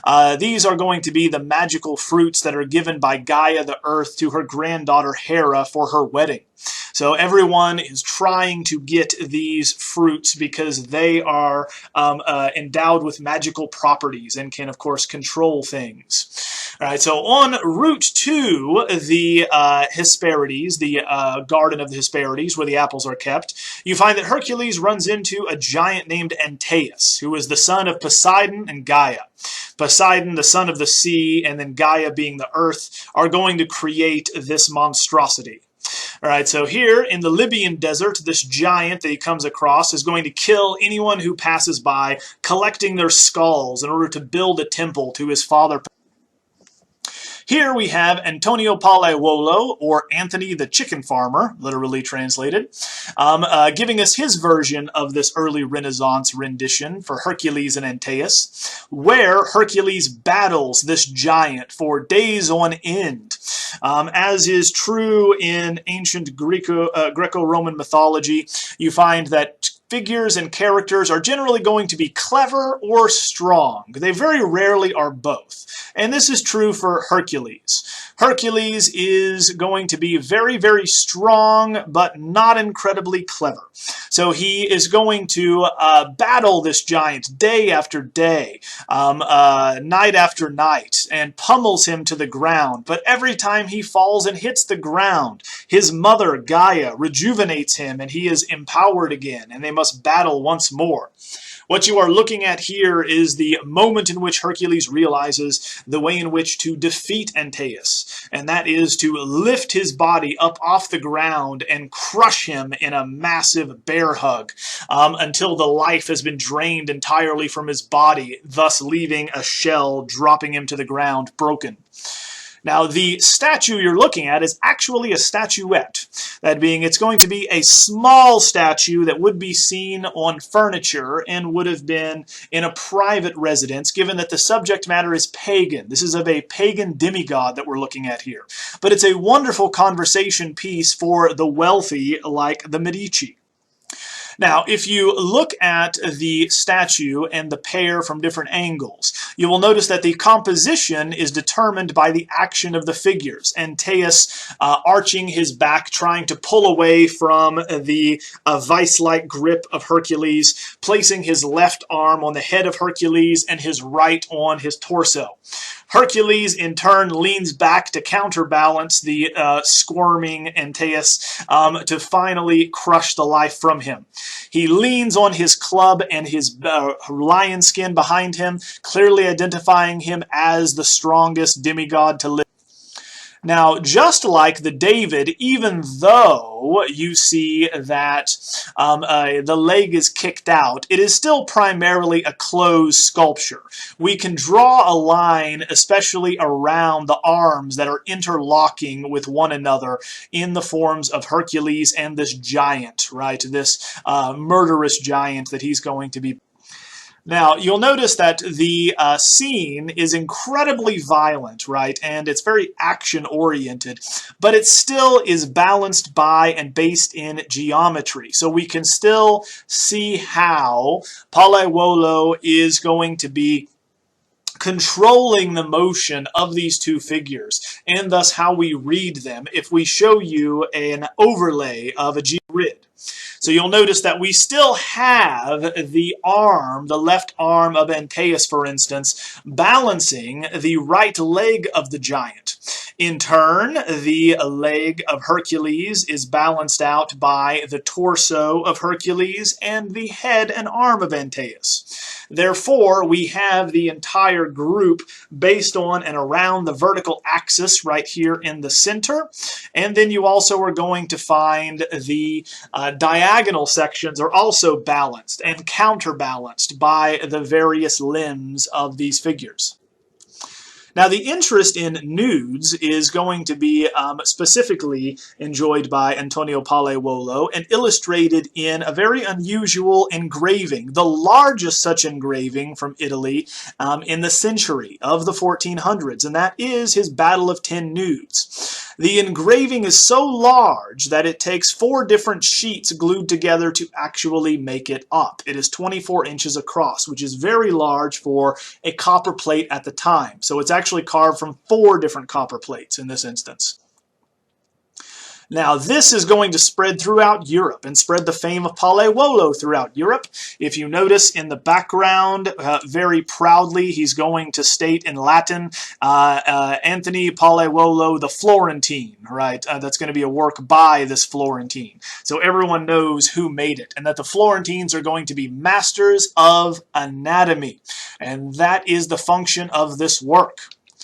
Now, if to look at the design, it's obviously taken from Roman sarcophagi from the soldier imperial period, where you have piles of interlocking, twisting bodies engaged in mortal combat, falling all over one another.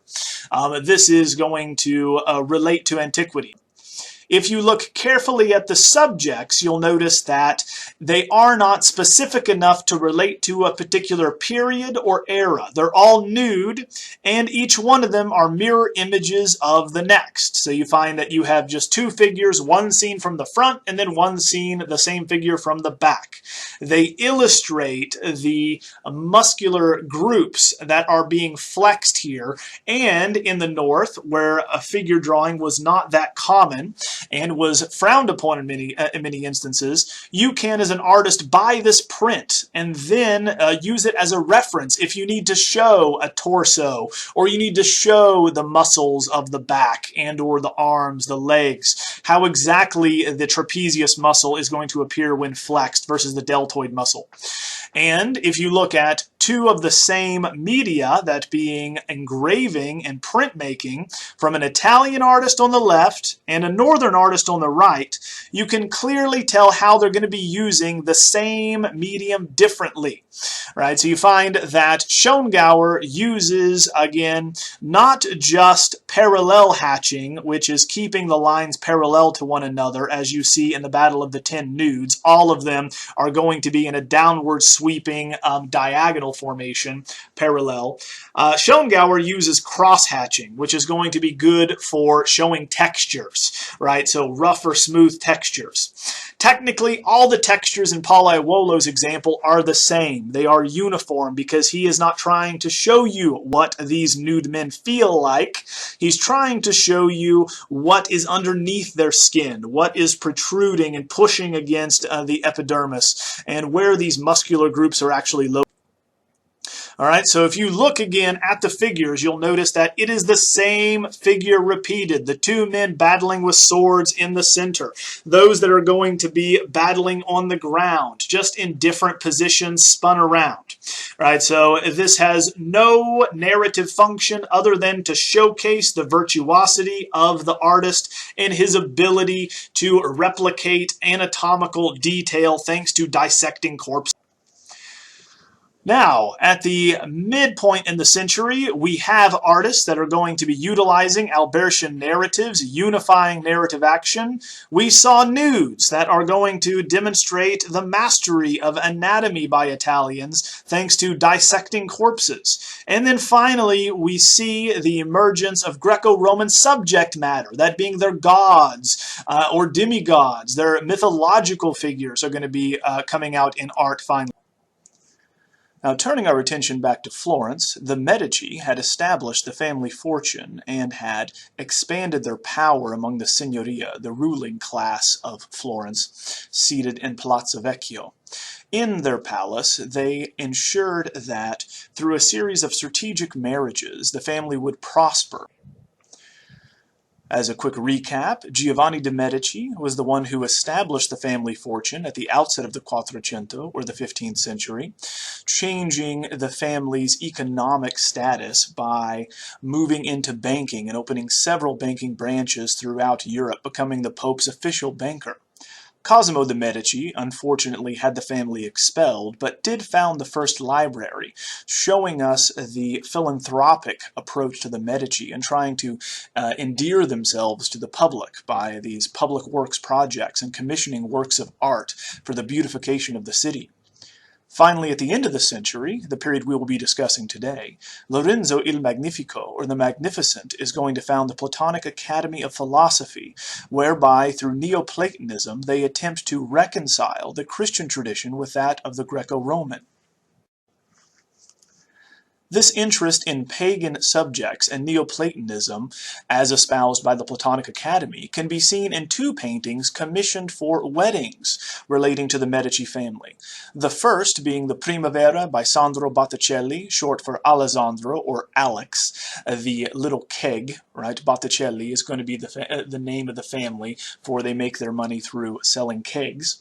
So the Primavera here, or spring, as you all know the vegetable dish, is going to showcase Venus and then a series of mythological figures that would be appropriate to a newly married woman and would have been seen in a nuptial chamber, or a chamber where you would find the husband and wife engaged in congress. Now, off to the far right, you'll notice we have a figure painted in blue. This is going to be the west wind Zephyrus, who's going to spy the nymph Chloris. He then is going to swoop down and her, thus impregnating Chloris, and she becomes Flora. So we notice that flowers are spilling out of her mouth as she becomes pregnant, until she transforms into the goddess of spring, Flora, when flowers bloom. Through this process, we want to ensure that there is not strife in this relationship, so off to the far left, you see a figure of Mercury. Mercury is going to be waving his wand to ensure that these clouds that are trying to make their way into this perfect garden do not ruin this perfect moment. You see a series of fruit trees behind him as well, the symbols of the Medici family for their palle. Right, you find that the figure of Mercury himself, as he holds the caduceus, right, his symbol, which gets mistaken for the medical profession with the god Asclepius very often, but the pose he is in with his left arm akimbo, or on his hip, forming a triangle, is going to be taken from and is a relation to Donatello's David in the Medici collection, still in the Medici courtyard. Here we find that Botticelli, the next generation of artists, is going to be taking his inspiration from this sculpture in a semi-nude rendition. Now we find that above the central figure of Venus, we have a blindfolded Cupid who's going to be firing an arrow at the three Graces. They were scantily clad in this diaphanous drapery off to the left, staring into each other's eyes. You'll notice that along with their loose dress, thus of course giving us visual access to their supple nubile forms, the hair is also going to be let down, and it is strawberry blonde, telling us these are unmarried women. Thus, of course, Cupid, realizing that love is blind, is firing an arrow, and one of them will become infatuated and fall in love, thus leading to marriage. So if you look carefully at the figures, they are going to have the characteristic poetic, sinuous, sweeping lines that Botticelli is known for, as they gracefully interlock their hands in this dance customary in 15th century Florence. Their hair indicating for all onlookers that they are marriageable, that they, of course, are not taken as of yet. Now, once you become married, you find that these women in Florence, the proper patrician class and a patrician woman, would cover her hair with a veil. So this veil is going to indicate to all onlookers, along with her clothing, which now is going to be completely opaque, we do not see the forms of her body underneath it, that she is in fact a married woman. She is taken at this point, right? She is off limits to other individuals.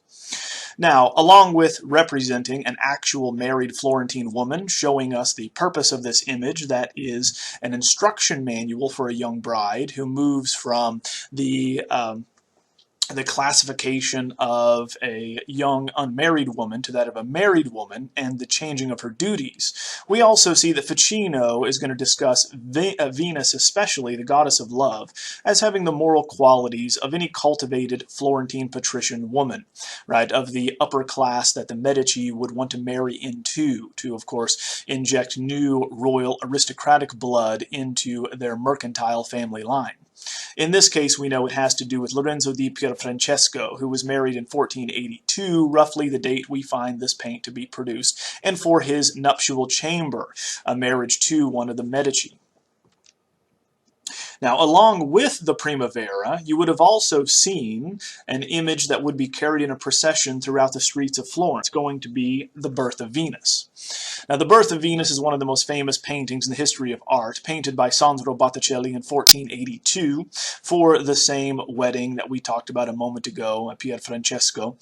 And in this instance, it's transferred to tempera on canvas, right, because it is not intended as a painting that would be set on a wall or in an easel. Instead, this is a banner that would be carried in a procession in front of a newly married couple, letting everyone know that a woman is now going to be joined with this new family.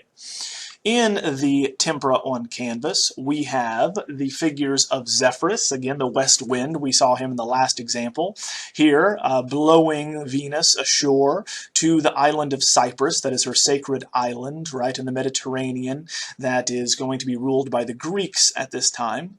And you find that Zephyrus, his cheeks puffed out, is going to suggest the fragrant floral smell of roses, which is the flower of Venus, as they cascade around her, her hair blowing in the wind as she rides on a shell, to be clothed by the nymph Pomona, who serves her on the island of.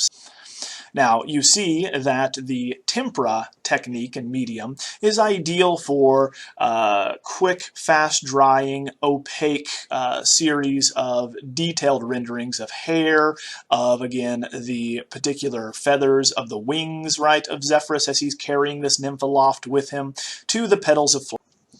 Now, like the sensuous, turning, and twisting poetic forms of the three graces in Primavera, you have the characteristic Botticelli attenuation with the sweeping forms, the serpentine-like poses, and the rhythmic gestures of the nymphs here. So the three graces look very much like the unmarried nymph Pomona that's going to take care of Venus on her sacred island. She needs to be. The pose that Venus takes is actually derived from antiquity. Specifically, it is known as the Venus pudica, or the modest Venus pose, whereby the figure attempts to cover either the breasts or the genitals. But in doing so, this draws our attention to these areas, making the image much more illicit, as though we are, of course, caught in the act of looking in a very explicit fashion. Thus, we are eroticizing the image more than if she was just standing there with her arms at her sides. The exaggerated contrapposto pose, with all of the weight on her left leg, also emphasizes the sinuous, poetic, S-shaped pose of this figure, thus showing us that the figure is not meant to be understood literally, but instead is a poetic rendition of the goddess of love and beauty. Her elongated neck, her elongated torso, her high, small breasts, her large hips and abdomen, all of which are considered to be ideal, along with her small shoulders, you'll notice, that fold into her torso almost, and the long, flowing, graceful strawberry blonde hair, all of which are written about in treatises and in a poem for the that at this particular time would have been read along with this painting.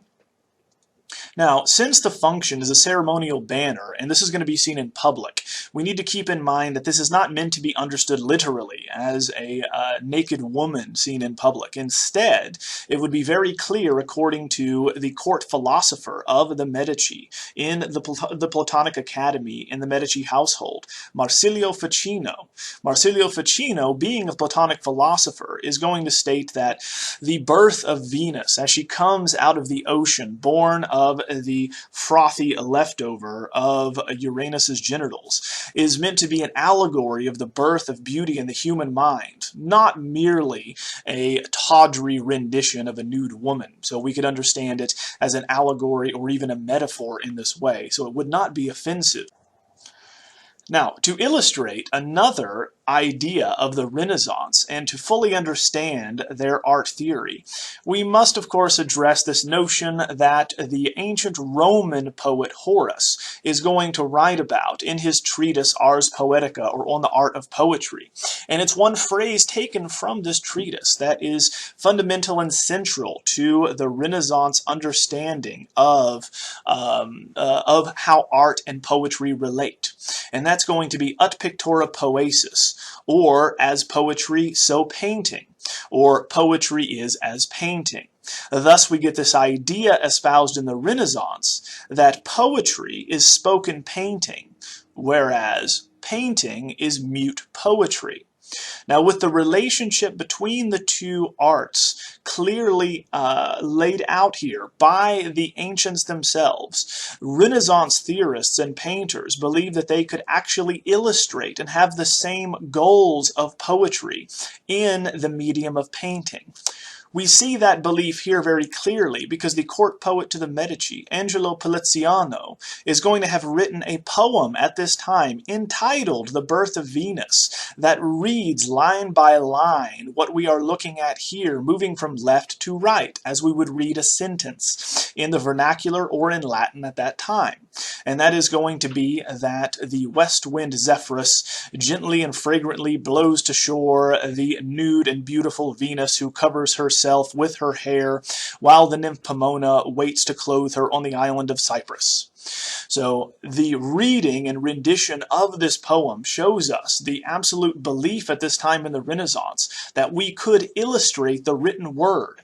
This is made all the more explicit by the understanding of a logocentric culture like Christianity, whereby God speaking makes things happen. Therefore, words have power.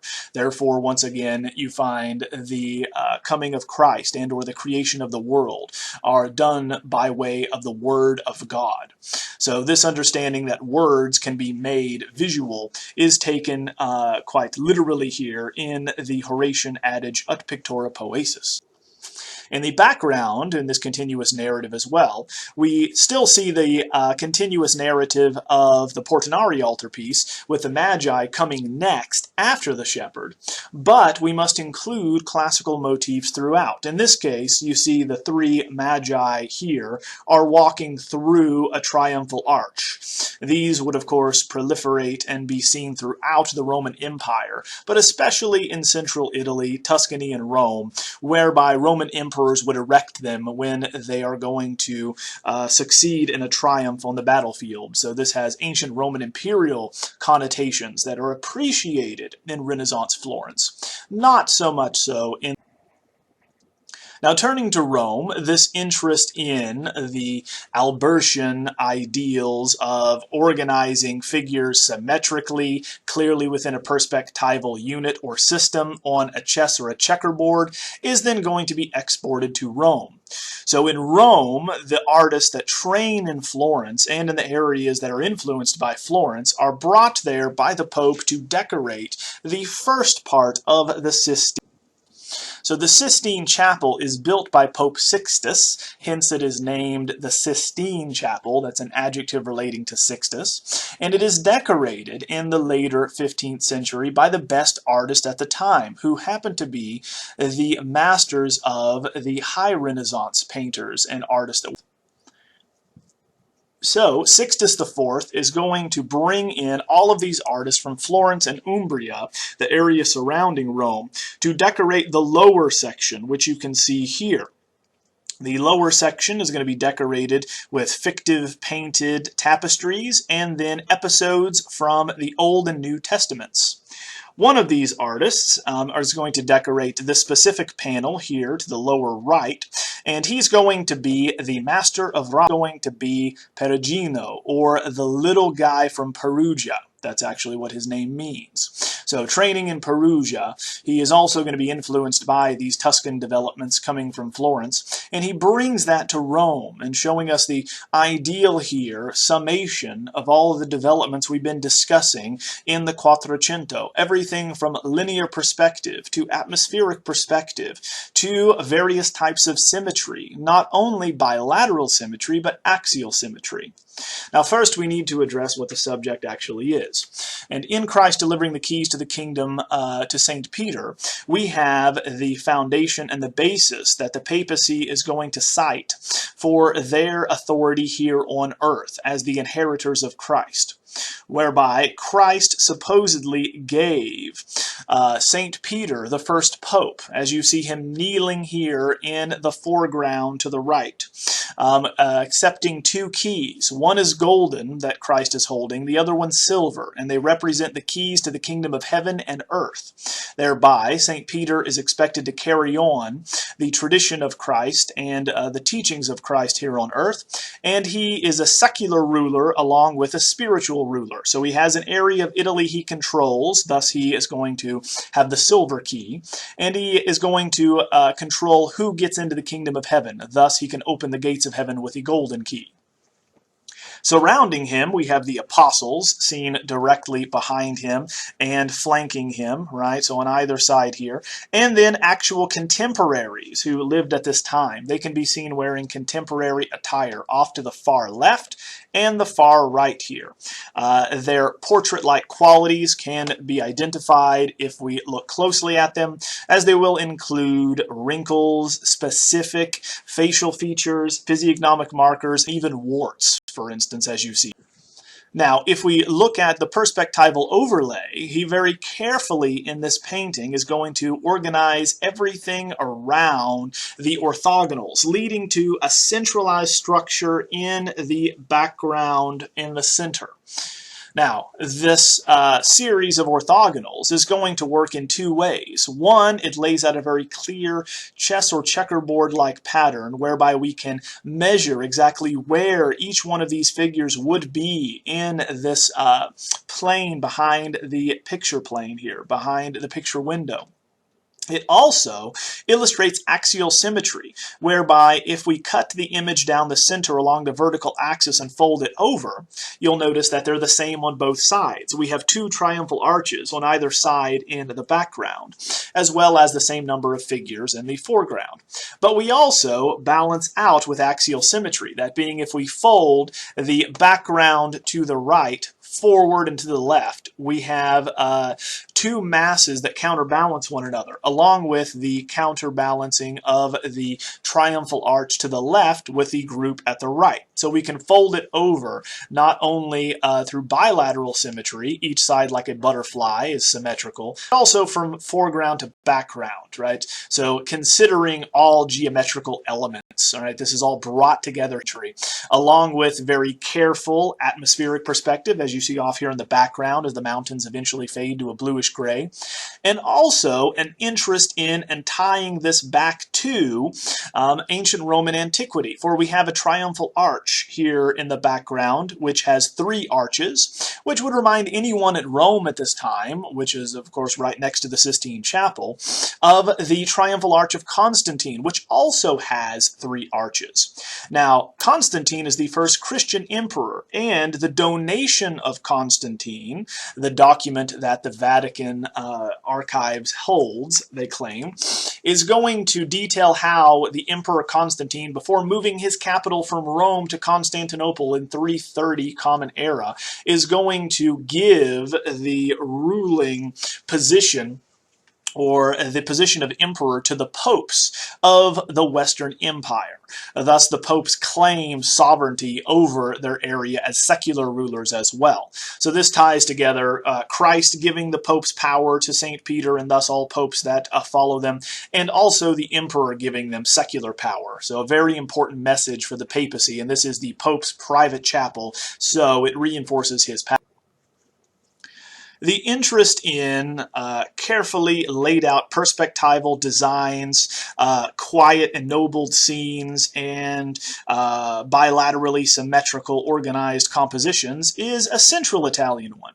Now there's a very different tradition when we move to Venice and the surrounding areas. So Venice is a city on water. It's going to be a maritime power that gets all of its wealth and its military power and prestige from trade throughout the Mediterranean. Trade with the East and with all of the various ports. So you find that because it is a city on water offering a wonderful protection, it also is going to lead to patrons at this time in Venice being more interested in atmospheric effects and landscapes. One, because the light coming off of and reflected from the water is very different from that on the land. And secondly, because the one thing that Venetian patrons don't have in Venice is in fact land. So you find that it is very poignant that they commission images of landscapes which become very romantic and romanticized for them because it's the one thing they don't see. Now, Giovanni Bellini also illustrates what will become very common in Venice and will be carried on until the 17th century and then transferred to the Netherlands, where artists like Jacob van Ruysdael and other landscape painters will take up this idea that the landscape is related to romanticism.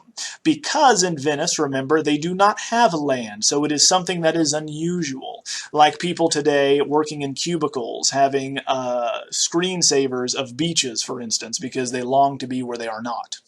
In this example, you have St. Francis in ecstasy, whereby the saint is going to give up all of his earthly possessions and move out to the countryside outside of the city of Assisi, as we discussed. So he then lives there in a shack in poverty, praying and engaging in the wonderment that is nature, that is God's creation.